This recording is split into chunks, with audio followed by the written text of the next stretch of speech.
Hello and welcome or welcome back to the Import Export Hub channel, everybody. Bias Bogdan here, your host for the next 10 minutes or so. Thanks for joining in. I hope that everything is going well. And guys, without anything else to add here, let's dive into today's topic, in which I will cover 5 products worth exporting towards Denmark. And my first recommendation comes from heading 0804. So we are talking about dates, figs, pineapples, avocados, guavas, mangoes, and mangosteens, fresh or dried.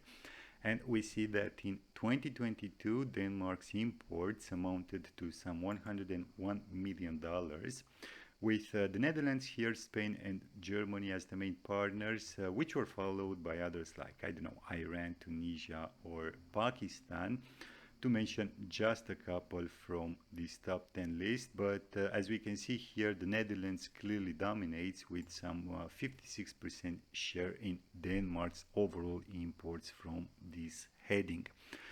The compound annual growth rate for the last 5 years is slightly negative, so 0.3%, with only the Netherlands and Germany managing positive results.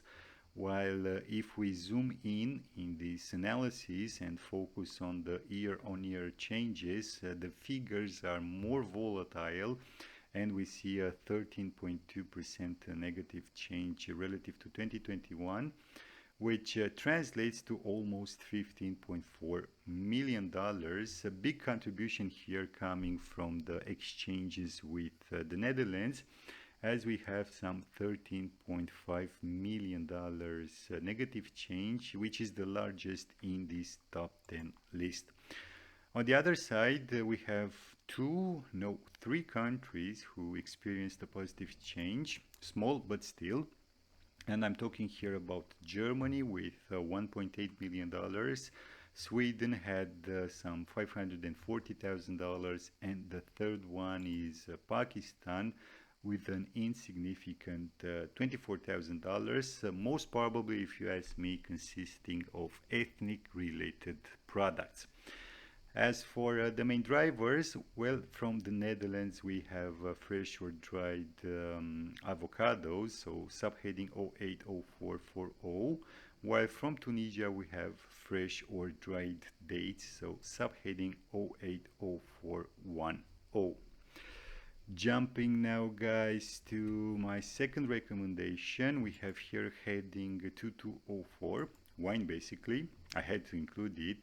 Denmark is a net importer, and the figures are quite interesting, with some $870.5 million worth of imports, with France here, Italy, and the United States as the main partners, followed by others like, I don't know, Spain, Australia, or South Africa, again, to mention just a couple.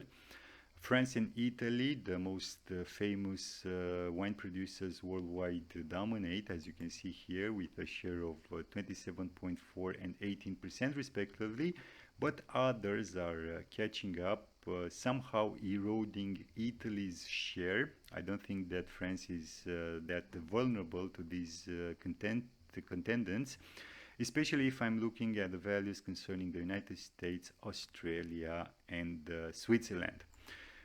Now, relative to the year-on-year dynamics, we see almost 11% contraction, some $106 million less, with only 2 countries from this top 10 list registering a positive change, so Australia and Switzerland, while the rest of it had negative changes. The largest one, at least in absolute terms, happening in relation with France, some $54.3 million fewer imports from this country. As for the main drivers, well, from Italy we have wine. What else? In containers smaller or equal to 2 liters, while from South Africa we have again wine, but this time in containers bigger than 10 liters, or almost 3 gallons, if I'm not mistaken, for those of you using the imperial system. So this was another recommendation of mine. And remember, guys, don't drink and drive. And now I will move to my third one, which serves as an input to a very important sector in Denmark, the meat sector. So I'm talking here about preparations of a kind used in animal feeding. So heading 2309. As we can see here, for 2022, we have $600 million worth of imports, the largest figure in this 2018-2022 time frame, which translates to around 4.4% relative to 2021. And we have here Germany, the Netherlands, and China as the main partners, which were followed by others like, I don't know, Belgium, Poland, or Norway, again to mention just a couple from this top 10 list. On the compound annual growth rate column, we see that only the United Kingdom suffered a contraction, somewhat 12.3%, while again trying to zoom in and focus our attention on a year-on-year dynamics. 2022 saw three countries experiencing contractions, so the Netherlands, France, and the United Kingdom, with a combined value of, I don't know, more or less $45 million, while the rest had positive changes, the largest absolute one happening in relation with China, who somehow managed to export with almost $31.6 million more relative to 2021. And if you ask me, it seems that it's eroding Netherlands' share, as most probably these two countries fight over the same product. And speaking of product, guys, I will tell you also the main drivers from this heading. And we have a subheading 230990 for Germany. So preparations of a kind used in animal feeding, excluding dog or cat food, put up for retail sale. While from the Czech Republic here we have dog or cat food, but this time put up for retail sales. So we are talking about subheading 230910. Jumping now to my fourth recommendation, we have here heading 4401. So fuel wood, wooden chips or particles, sawdust and the like, with almost $790 million worth of imports in 2022, with Estonia, the United States, and Latvia as the main partners with some 55% share overall.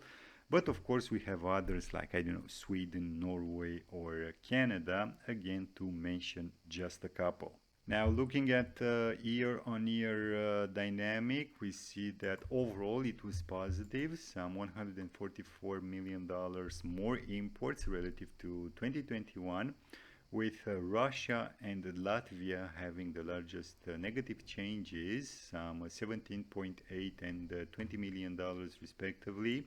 While in terms of positive changes, we have the United States and Sweden as the largest ones, with some $84 million for the former and almost $34.5 million for the latter. Now, it remains to be seen how the dynamics with the Russian Federation will evolve, as we can see here in this line highlighted in yellow. From 2019 onwards, the imports plummeted. At the beginning of 2023, after the EU put in place the trade restrictions with Russia, there were cases of circumnavigating through, I don't know, Estonia, Latvia, or Lithuania. But anyways, this is another story, and now I will move to the main drivers from this heading. And basically we have the same ones for both Estonia and Canada. So we are talking about subheading 440131. So we are talking about wood pellets.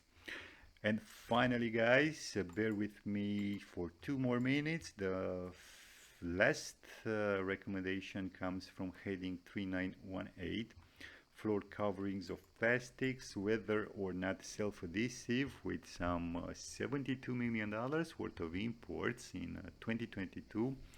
And we have here China, Sweden, and Germany as Denmark's main partners, which were followed by others like, I don't know, the United Kingdom, Belgium, or the United States here.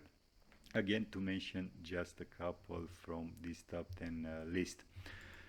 China clearly dominates with almost 52% share in Denmark's overall imports from this heading. It has some 27.5% compound annual growth rate relative to the 2018-2022 timeframe, with a year-on-year change of 18.5%, which translates also into the biggest absolute positive change. So we are talking about almost $6 million.